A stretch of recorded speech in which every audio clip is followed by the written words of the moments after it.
Gente, hoje nós vamos para o Evangelho de Marcos, só que relembrando o nosso combinado, nós não vamos estudar o Evangelho de Marcos todo. Nós vamos estudar as passagens que não tem no Evangelho de Mateus. Tá? Então, vocês vão estranhar que nós já vamos começar lá para frente.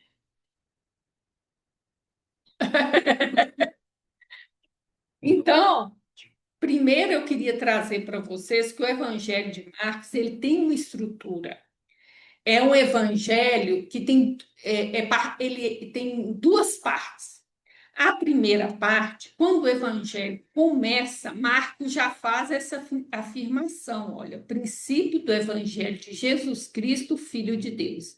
Então, ele fala que Jesus é o Messias, que ele é filho de Deus. Tá? Ele já faz essa afirmação. Só que a primeira parte do evangelho vai surgir a pergunta: quem é Jesus? E esse evangelho é um evangelho de uma linguagem coloquial, então ele tem muita ação. O tempo inteiro Jesus tá agindo, tá?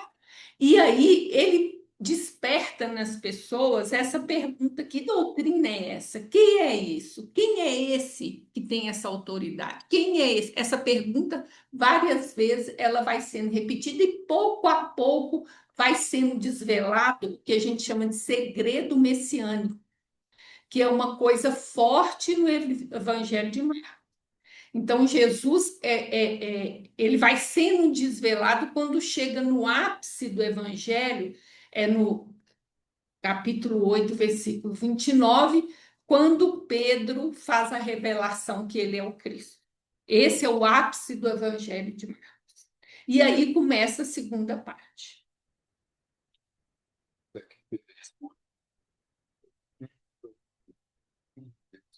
Não, aqui ele responde somente isso: tu és o Cristo, que é o que interessa. Tu és o Cristo, tá? Então, é isso aqui que é o ápice do Evangelho de Marcos. Quando a gente vai para a segunda fase, ele vai mostrar que tipo de Messias é Jesus. Aí, lá no capítulo 10, no versículo 45, ele vai responder isso. Pois o próprio Filho do Homem não veio para ser servido, mas para servir e dar a vida de resgate, de libertação de mundo. Então, para Marcos, o Messias, ele serve.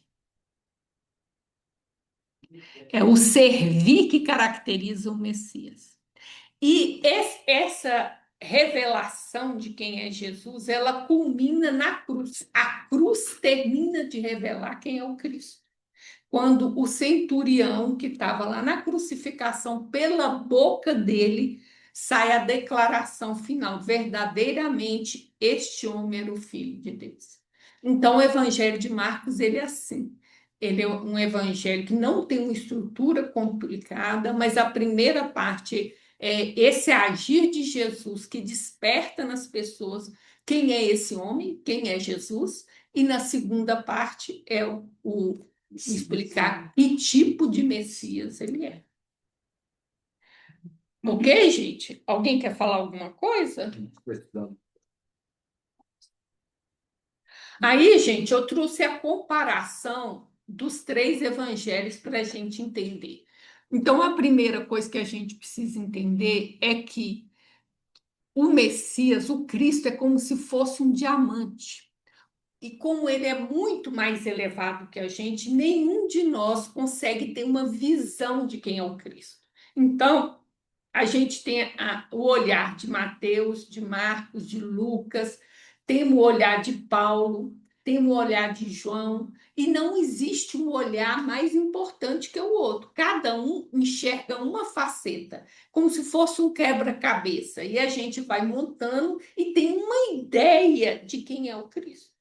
Mas mesmo assim a gente não consegue abranger ele completamente. Então não existe uma visão melhor que a outra, tá? Então eu trouxe aqui comparando os três evangelhos. Olha aí, o evangelho de Mateus é o único que foi escrito para judeus cristãos. E a gente vê isso como Mateus, ele sempre está recorrendo às escrituras para mostrar o cumprimento dessas escrituras na vida de Jesus, mostrando que Jesus é o Messias, que vamos dizer, esperado, prometido para Israel. Então, ele está o tempo inteiro recorrendo ao Antigo Testamento. Já Marcos e Lucas foi escrito por gentios. Então, ele não tem essa preocupação, tá? Quando chega em Mateus, a visão que ele tem de Jesus é que ele é o novo Moisés e o rei davídico. Então, se eu tivesse uma palavra para falar assim, como que Mateus enxerga Jesus? Ele é rei. Rei, o rei davídico. O rei descendente de Davi, né? E o novo Moisés. Ele sobe no monte igual Moisés, ele dá os princípios vamos dizer, da lei no monte, comanda as águas, foi perseguido contra criança. Então, tudo isso faz a figura do novo Moisés. Tá?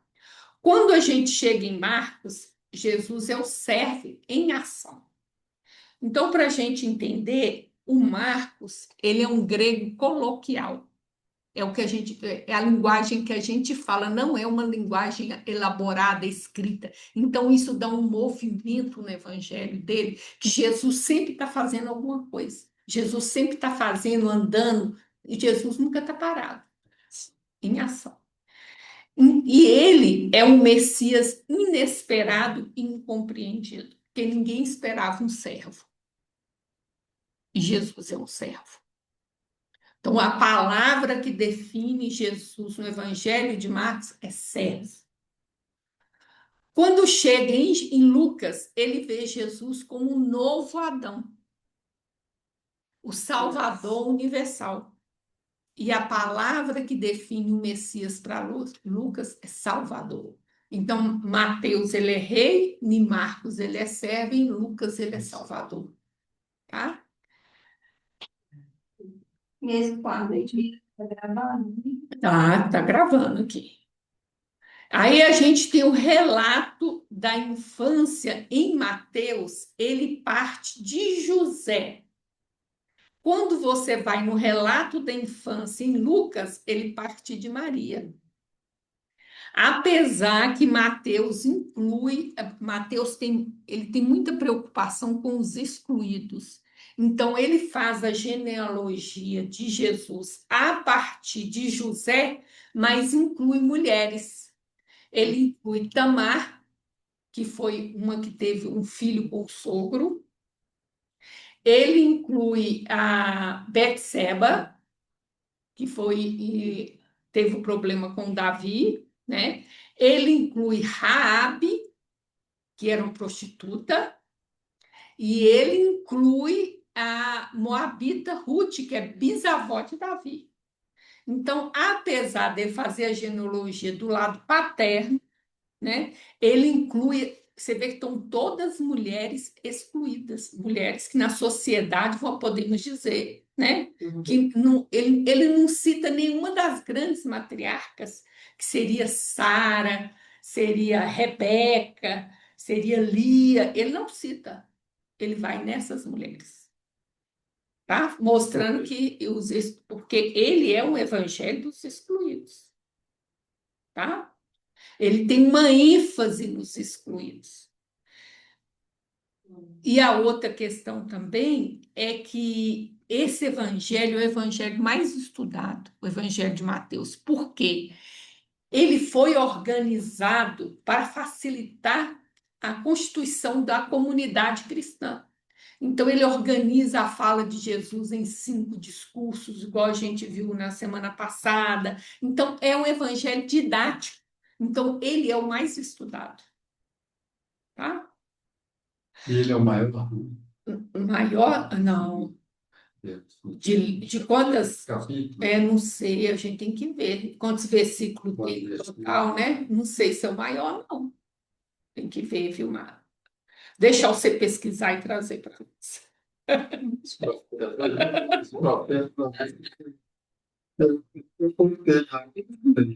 Quantos tem? 15? É. Aí você faz igual Liz, esquece que você combinou. Aqui, então, nós temos Marcos, gente. Marcos, ele não tem relato da infância de Jesus. Ele dá uma ênfase na ação, por isso é que é chamado Evangelho do Caminho. Lembrando que o Evangelho de Marcos, esse Marcos aí é o João Marcos, aquele que é sobrinho de Barnabé, filho de Maria, onde aconteceu a última ceia, na casa de Maria, dele, na casa dele não, da mãe dele, né? Lá em Jerusalém. Então, esse João Marcos, ele saiu com Paulo na primeira viagem. Vocês lembram o que aconteceu? Ele não deu conta, voltou. Ele não deu conta, não. Aí ele começa a seguir Pedro. Quando chega lá no ano 58, que eles estão em Roma, ele vai escrever os discursos de Pedro, que é o Evangelho de Marcos. Então, o Evangelho que fala a visão de Pedro é o Evangelho de João Marcos, ou de Marcos, como é conhecido. Não, porque não foi Pedro que escreveu, né? Foi Marcos. Aí nós temos Lucas. Lucas já vai relatar a infância a partir de Maria. Por que isso é importante? Porque o Evangelho de Lucas, ele sempre inclui as mulheres. Você vai ver, qualquer passagem que a gente escuta, ele como que dirige o foco para mostrar e incluir as mulheres, tá? O Lucas, ele sempre tem isso. Ele está descrevendo, ele é isso, ele volta o foco para incluir as mulheres, tá? E a outra ênfase do Evangelho de Lucas é a ação do Espírito Santo. E esse é o Evangelho da Misericórdia.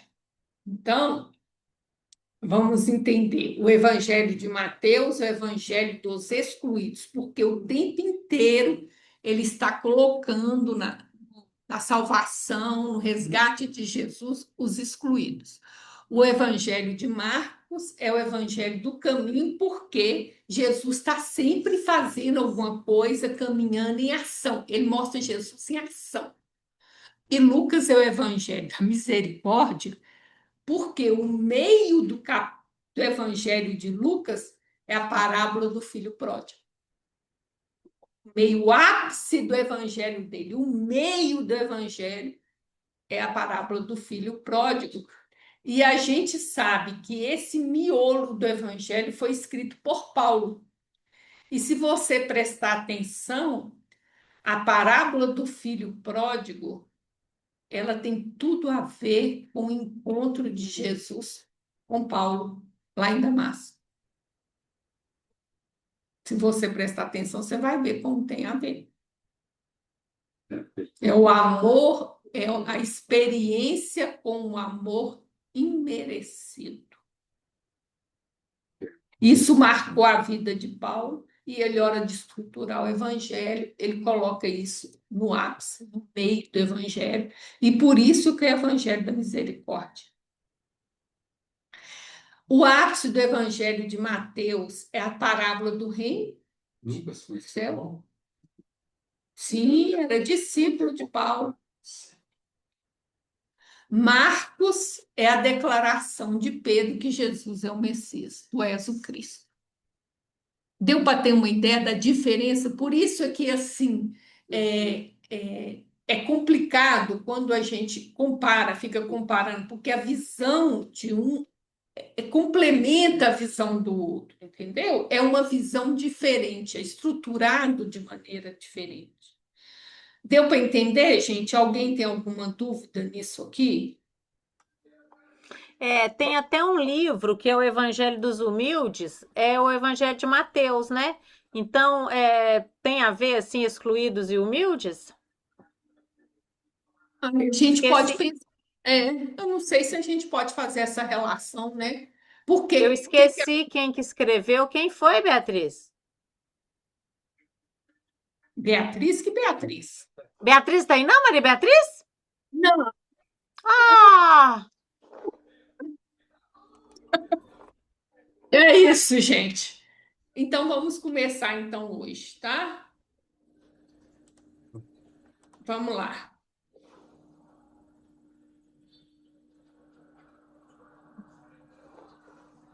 Eu até fiquei em dúvida quem era Beatriz.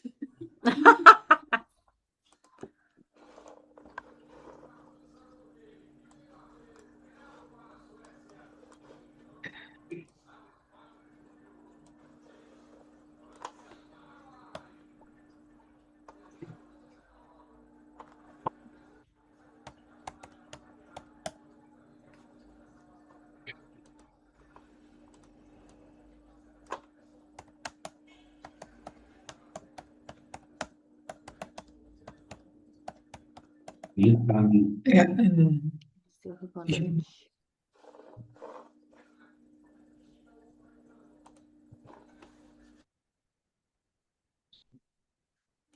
O livro é do Eliseu Rigonati, O Evangelho dos Humildes, e é só Mateus.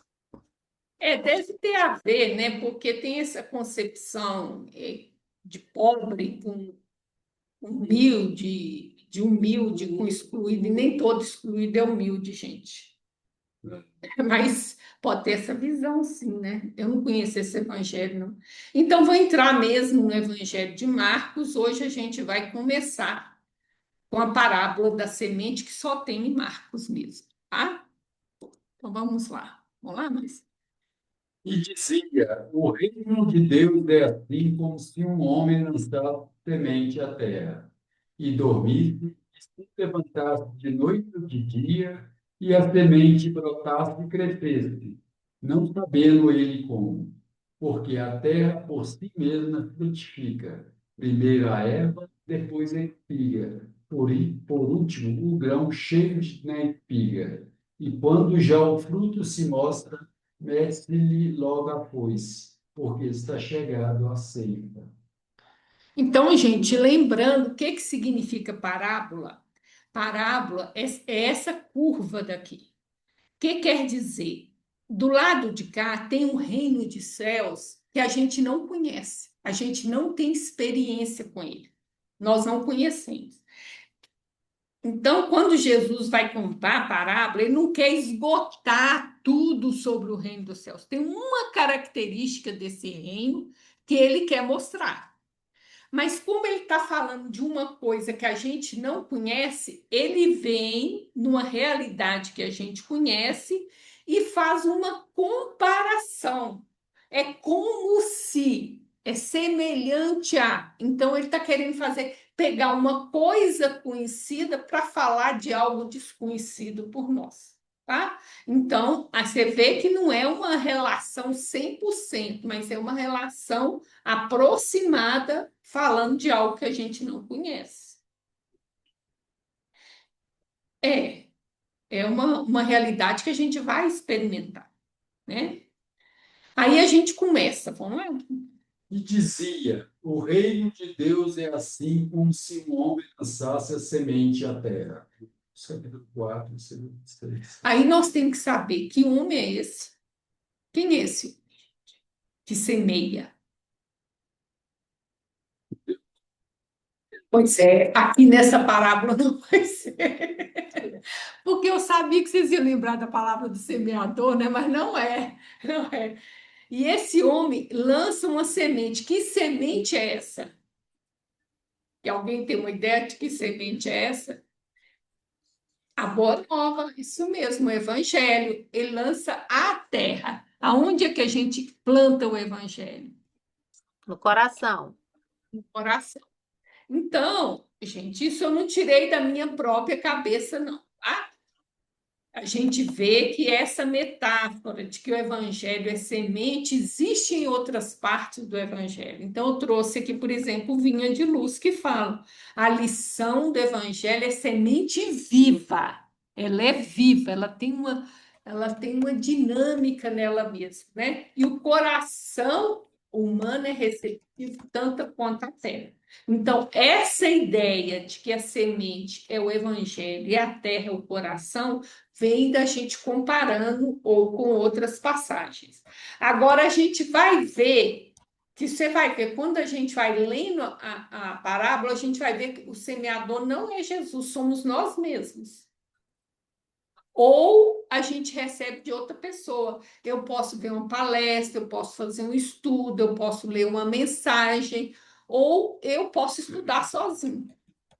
Mas não é Deus em si que é o semeador. Aí vocês vão vendo que não dá. E dormisse, e se levantasse de noite ou de dia, e se a semente brotasse e crescesse, não sabendo ele como. Marcos capítulo 4, versículo 27. Então, gente, o que vocês entenderam disso aí?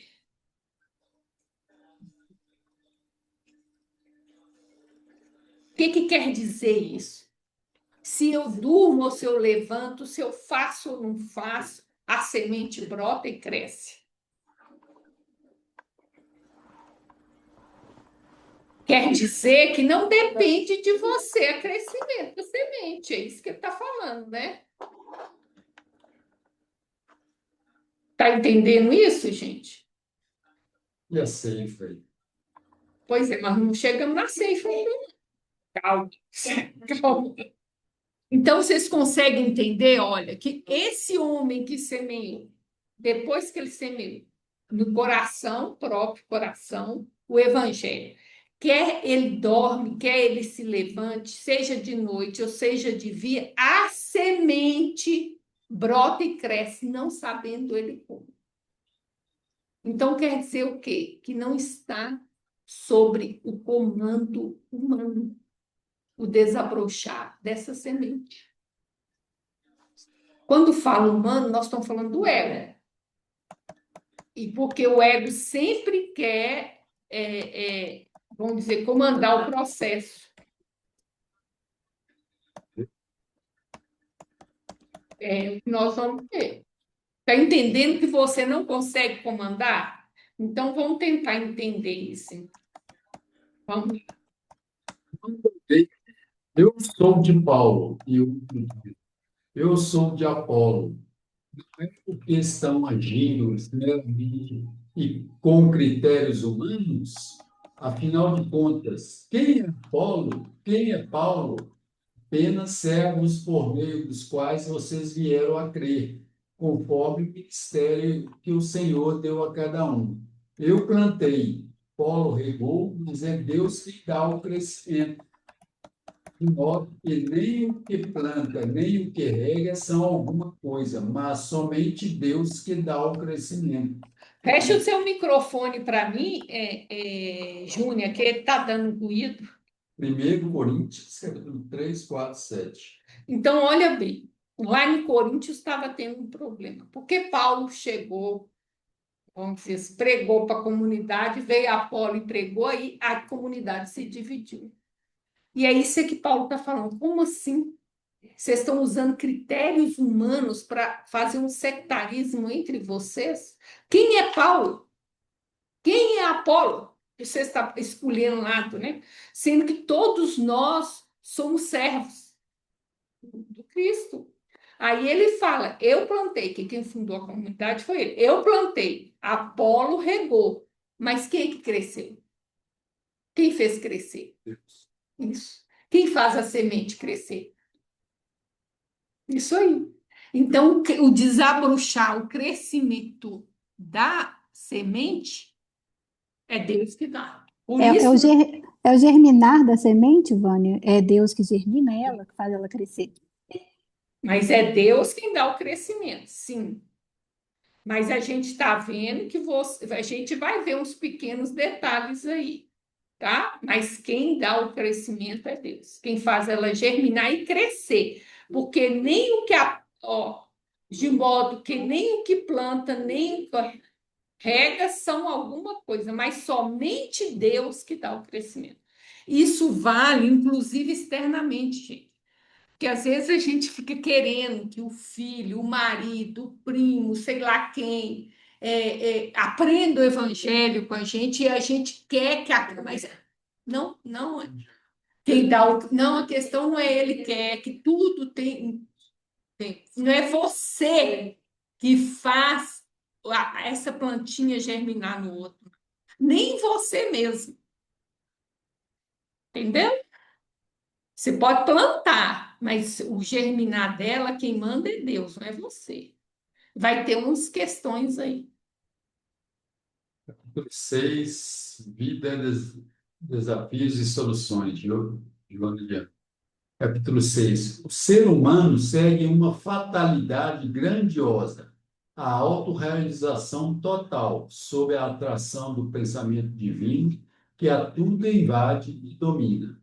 A sua origem transcendental leva-o de volta, ineludivelmente, à sua causalidade superior. Então, gente, olha bem, é uma fatalidade, a autorrealização e que a casualidade superior, vocês sabem quem é? É Deus. Deus. Então, a volta para Deus não tem jeito, vai acontecer. Isso é uma fatalidade. De lá saímos, de para lá voltaremos. Porém, a gente vai ver que tem uns detalhes aí que a gente pode adiar, não impedir, tá? Então, apesar da semente, ela vai, o florescer dela não depende do ego, não depende de ações do ego, tem algumas coisas que pode atrasar ou adiantar isso aí. Nós vamos entender daqui a pouco. Mas o que interessa é quem faz essa semente divina florescer no nosso coração é Deus. Não adianta pôr pressão, não adianta fazer pregação, não adianta você também querer forçar a barra. Porque a terra por si mesma, primeiro a erva, depois a espiga, por um último grão cheio da espiga. O que que significa isso, gente? A parábola do joio. Não, significa isso.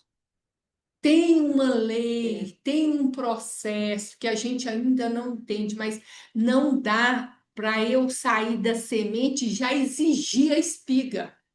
Não é assim. Tem a erva, depois vem a flor, depois vem a espiga, depois a espiga enche de. Então tem um processo e tem um caminho que esse processo segue.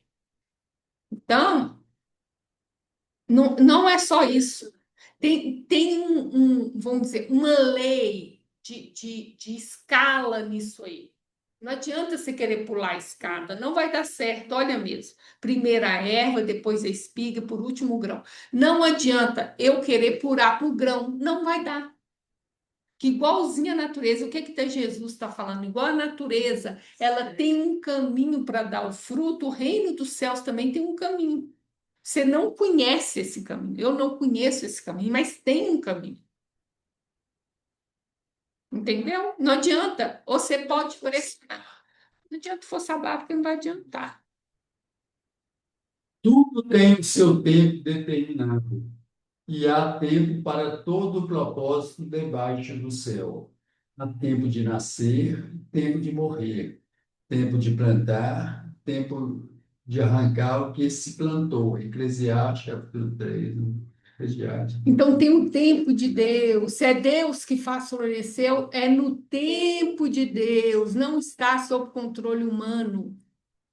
A gente pode plantar, principalmente na vida dos outros, a gente planta pelo exemplo, tá, gente? E em nós também. A gente planta, faz a nossa parte, mas quem faz crescer é Deus, no tempo de Deus.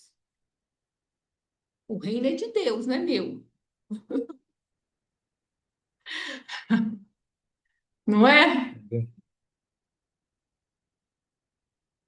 Em busca da verdade. Joana de Anjos, capítulo 7. Quando descobre o significado existencial e ainda não dispõe da maturidade emocional indispensável, pretende a transformação interior a golpes de exigência descabidas e de sacrifícios que se impõem, sem dar-se conta de que a violência não faz parte da programação orgânica para uma existência feliz. Então, o que que eu estou querendo fazer? Acelerar o processo. Então, quando descobre o ego, essa consciência limitada, ele descobre o significado existencial. Ele percebe, ele experimenta, é mais do que saber racionalmente, ele experimenta que existe uma vida além dessa.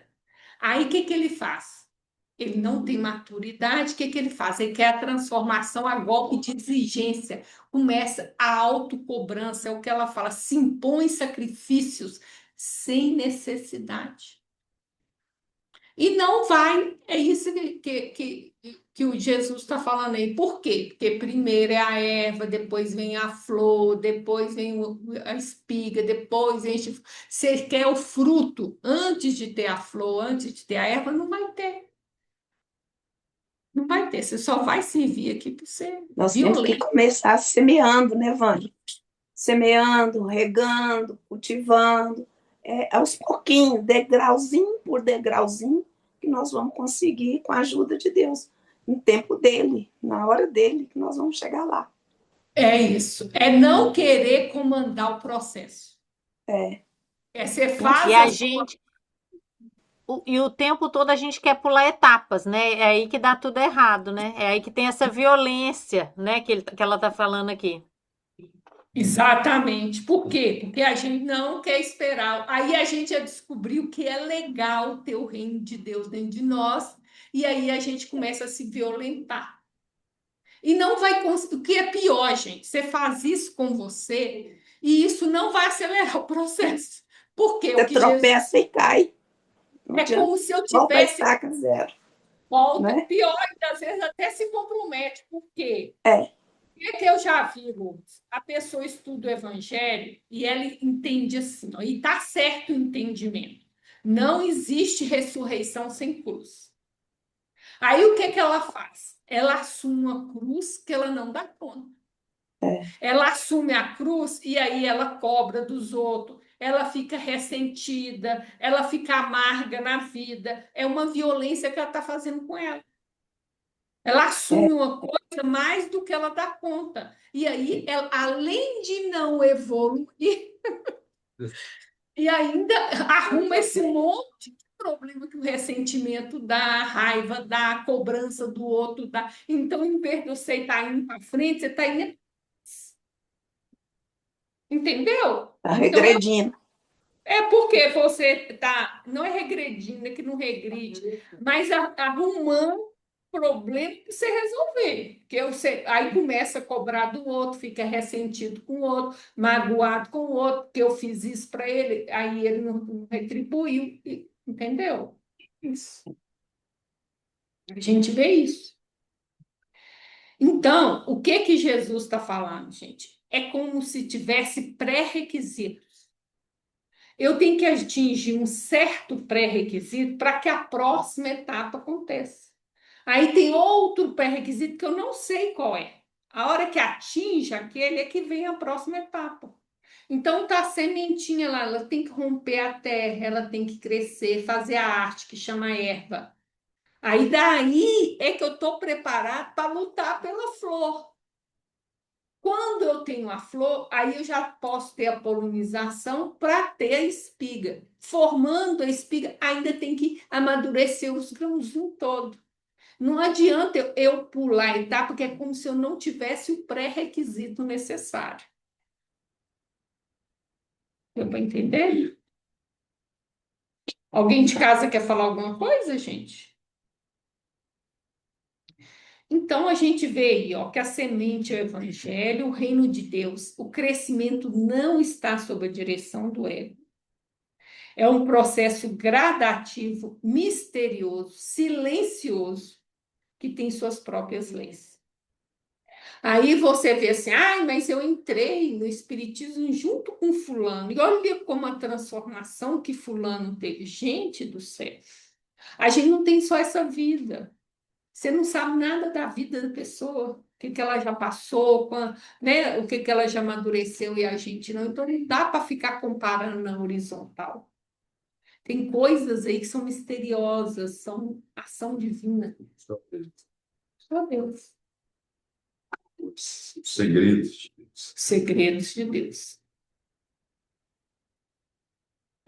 Vinha de Luz, Emmanuel, capítulo 174, Plataforma do Mestre. Aí a gente já estudou essa mensagem. Eu trouxe só um pedaço dela. Vou recordar o que está acontecendo aqui. Jesus está sendo crucificado. Do lado dele tem dois salteadores. Um deles chama como? Como é que ele chama? Dimas, que é chamado bom ladrão. Jesus vai falar com ele: hoje estarás comigo no paraíso. Olha bem. Aí Emmanuel falou que isso é verdade, que isso aconteceu mesmo. Foi para o paraíso. Não, interno, não é o paraíso, fui para o celeste, não. É interno. Ele não criou asa e subiu. Aí, Espírito. não, mas também não tem condição de subir. Então, gente, o que que aconteceu com Dimas que ali ele conquistou o reino do céu? Gente, olha bem, o Dimas é nós, cheio de débito. Ele não estava naquela cruz à toa. Alguma coisa ele fez. Então, nós também somos devedores. Aí Emmanuel vai esclarecer para nós o que que ele fez que possibilitou, ele já conseguiu o reino, embora cheio de débitos. Porque a gente tem ilusão que o reino dos céus é como se eu fosse me purificando e ficando. Aí eu compro entrada, como se fosse um estádio, vou entrar no reino dos céus. Mas o reino dos céus é interno. E eu mesmo cheio de débito, eu posso estar no reino dos céus. Aí que está o negócio, eu não preciso ficar puro para entrar nele. Aí vão lembrar o que que Emmanuel fala. Podemos apresentar um panorama grande de ideias do passado escuro, ante a verdade. O que que é a verdade? Isso, Deus, a verdade mais pura é Deus. Mas, desde o instante em que nos rendemos aos desígnios, planos do Senhor, aceitando sinceramente o dever da própria regeneração, avançamos para a região espiritual diferente, onde todo jugo é suave, todo fardo é leve. Aí Emmanuel vai falar nessa mensagem que ele adentrou o reino dos céus interiormente. Mas veja bem, a ficha dele não ficou limpa, gente. Ele teve que limpar a ficha, do mesmo jeito que nós. Só que tendo o reino dos céus dentro dele. Então, o que que o Dimas fez para conquistar? Então, tem alguma coisa aí que o ser humano tem que fazer. O que foi que o Dimas fez? Aceitando sinceramente o dever da própria regeneração. Uma coisa foi essa, ou seja, eu me responsabilizo pela minha própria vida. Eu vou parar de falar, eu sou assim porque mamãe fez isso comigo, eu sou assim porque eu tenho um marido assim, eu sou desse jeito porque eu não tive educação, eu sou desse jeito porque eu não pude estudar, eu sou. Então, pare de fazer isso, eu assumo a responsabilidade da minha vida. É isso que é o dever da própria. Eu sou o, como é que se diz assim, o piloto da minha própria vida. O Senhor. O Senhor da minha vida. E a segunda coisa, qual foi? Avançamos para a região espiritual, Não, isso é a consequência. onde todo jugo é suave. Não, isso é o reino dos céus. Porque a partir daí, gente, o sofrimento tem um sentido. Né? É por isso que você entrou no reino dos céus, por isso que o jugo é suave e o fardo é leve, porque agora eu entendo que aquele sofrimento não é punição, que ele tem um objetivo, que ele está me transformando, por isso ele fica leve. Agora, qual é a segunda coisa que o Lidimas fez, gente? Importantíssimo. Está aí escrito, não olha para mim, não. A pessoa que você está buscando igual. Qualquer coisa. Débitos passados. Não, débito passado ele vai. Rendeu-se, rendeu aos desígnios do Senhor, gente. Isso quer dizer o quê? O ego abriu mão do comando. Agora acabou. Por quê? Veja bem, vamos pensar aqui. A gente estava lá no Jardim do Éden e a gente fazia a vontade de Deus. Aí, a hora que eu comi o fruto do conhecimento do bem e do mal, eu passei a julgar. Então, eu me coloquei no centro do jardim, ou seja, no centro da minha mente. Agora é a minha lei, não é a lei de Deus mais. E eu ajo conforme eu acho, eu julgo. Quando eu me rendo, eu volto Deus para o centro da psique. Já as coisas não se gravitam em torno da minha vontade, mas da vontade divina. Eu gravito em torno da vontade divina. Deus voltou para o centro da minha psique. Céu. Olha lá. Rendeu os desígnios do Senhor. Agora a vontade, que seja feita a vontade de Deus.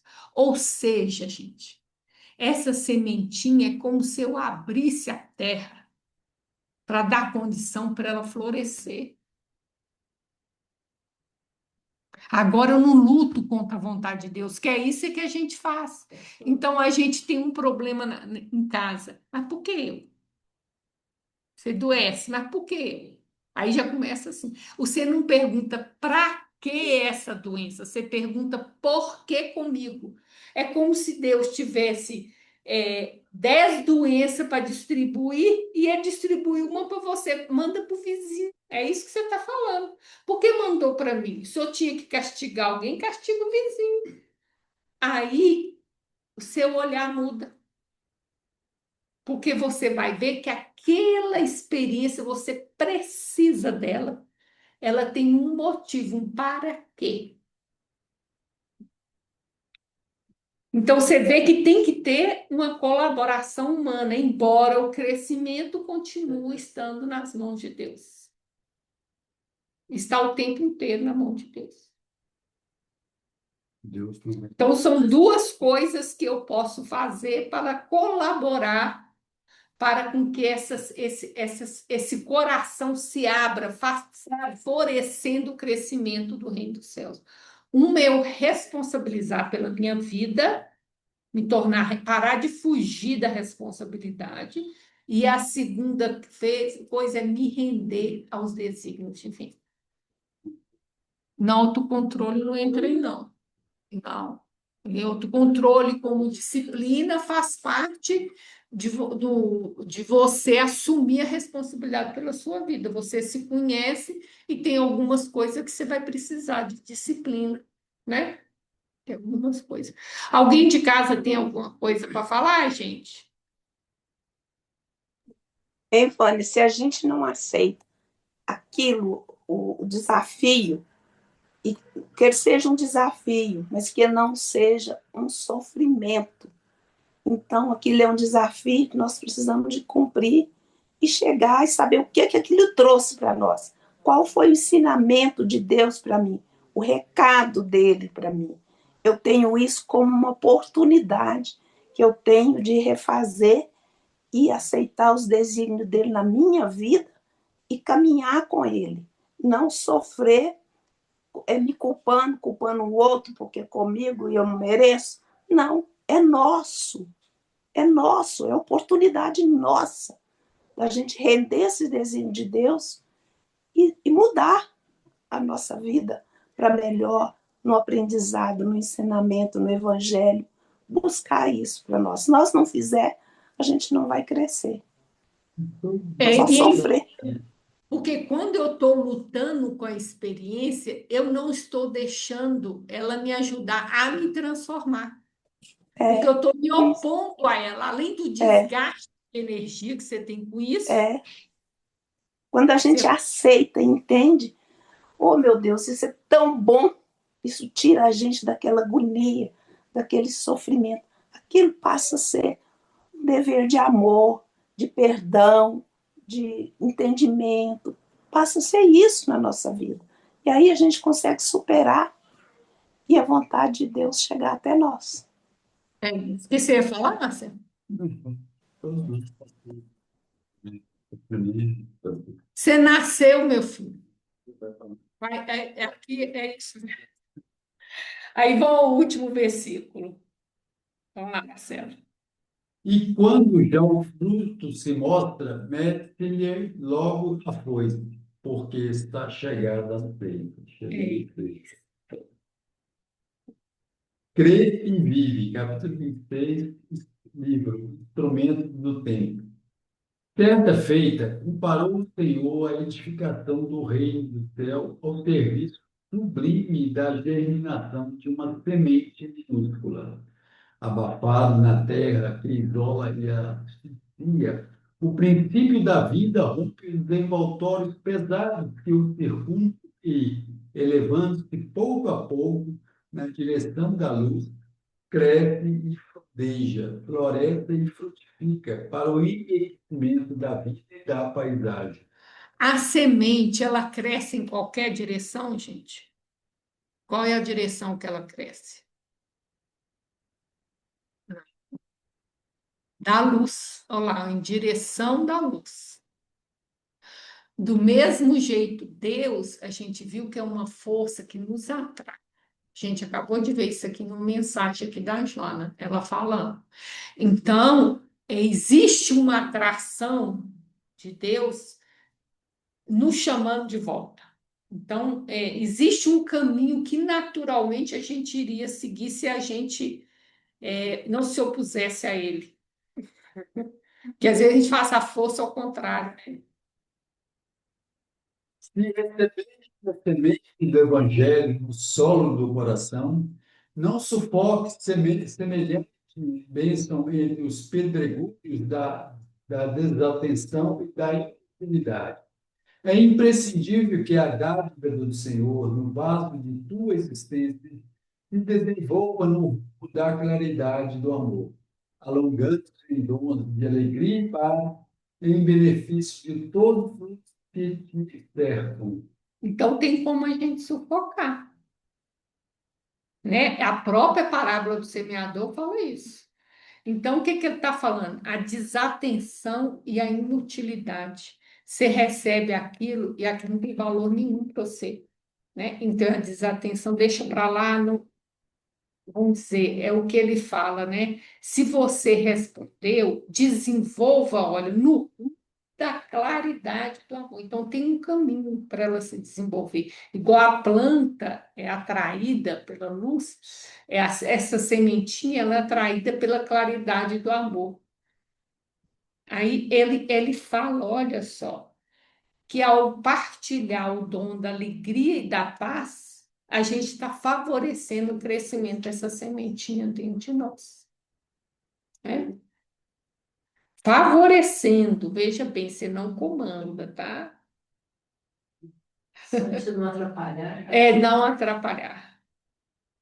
Não te condenes à estagnação no túmulo caiado da impiedade, trajada de frases brilhantes. Não sentencies o conhecimento superior à morte na indiferença. Não catalogues da convicção religiosa no museu dos dogmas e das inquirições infidáveis, onde o tempo te imobilizará pouco a pouco no sepulcro de frias e antigas desilusões.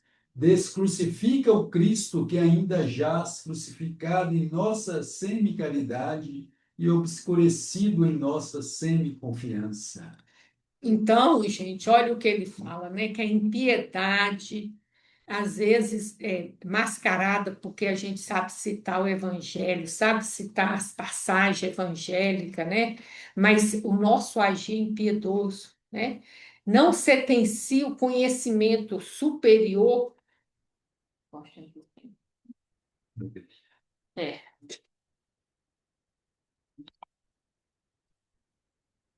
que daí começa a ficar escuro, sabe?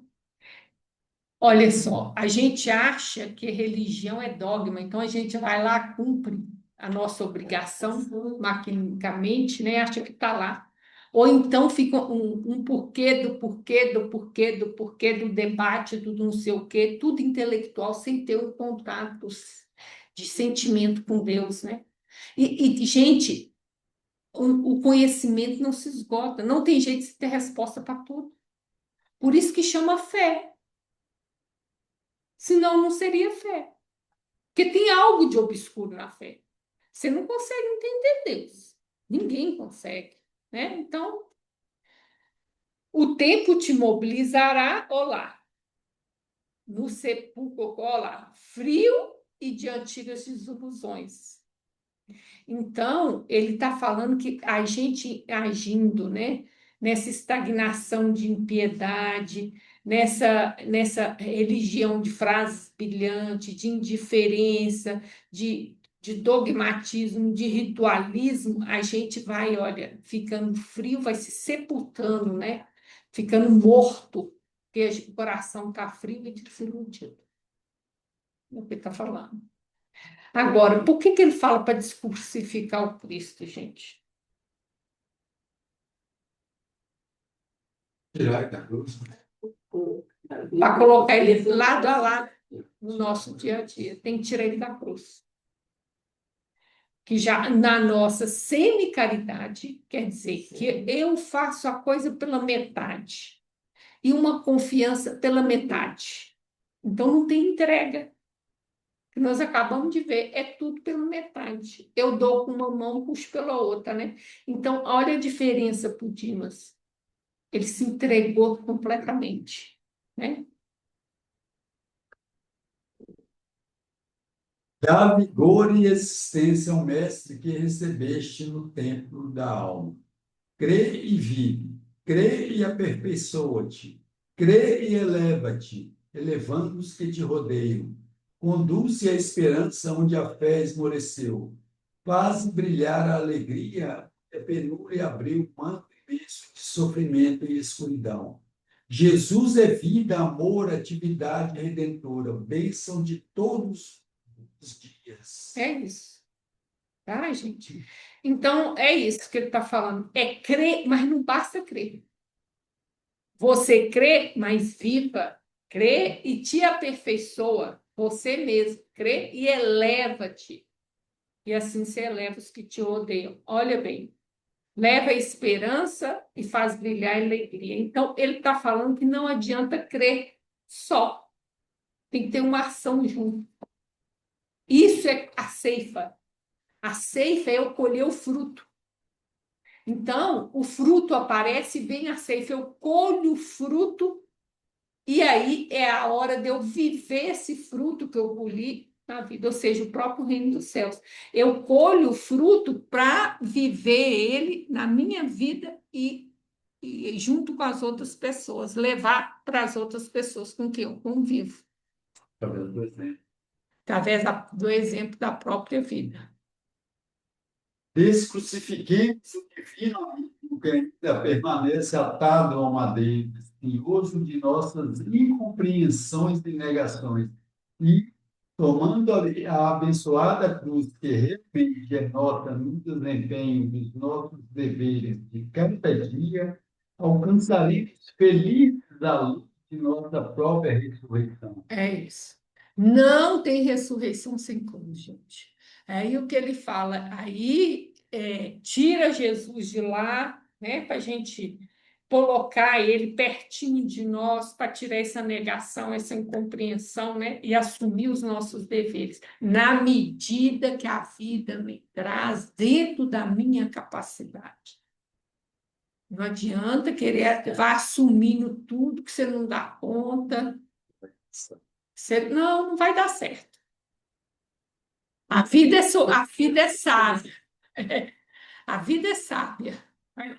E dizia: o reino de Deus é assim como se um homem lançasse semente à terra, e dormisse, e se levantasse de noite ou de dia, e a semente brotasse e crescesse, não sabendo isso, porque a terra por si mesma frutifica, primeiro a erva, depois a espiga, por último o grão cheio na espiga, enquanto já o fruto se mostra, né, e logo a foice, porque está chegada a ceia. Marcos capítulo 4, 23, 29. A gente não sabe como, aí ele dá várias coisas que você pode saber, nada disso é garantido, porque, na verdade, o reino dos céus é um crescimento divino, né? Em nós. Isso.